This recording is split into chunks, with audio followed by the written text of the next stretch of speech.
Ծանոթացեք, սա Վազգենն է, աշակերտ։ Հերթական լուսապայծառ, դպրոցական առավոտն է և ուսուցչուհին փորձում է սահմանել երկրաչափական պատկերները։ Հասնելով կետին, ասում է. «Կետը երեխաներ, չափսեր չունի, ոնց», միջամտում է Վազգենը։ «Էդ եքակենդանին չափսեր չունի, այսինքն»։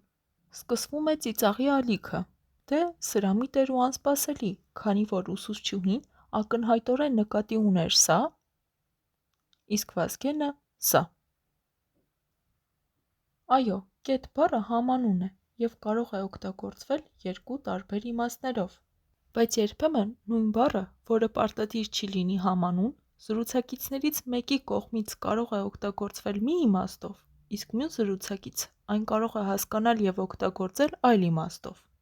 Սրանով են շատ հաճախ պայմանավորված հումորները, սրամուտություններն ու նաև, և հատկապես, մոլորությունները։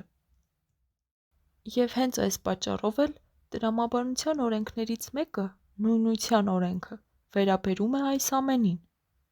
Օգտագործել հասկացություններն ու արտահայտությունները հստակ, որոշակի իմաստով։ Ուստի, լինենք զգոն, իսկ նույնության օրենքը խախտելիս հետևենք միմիայն Վազգենի օրինակին։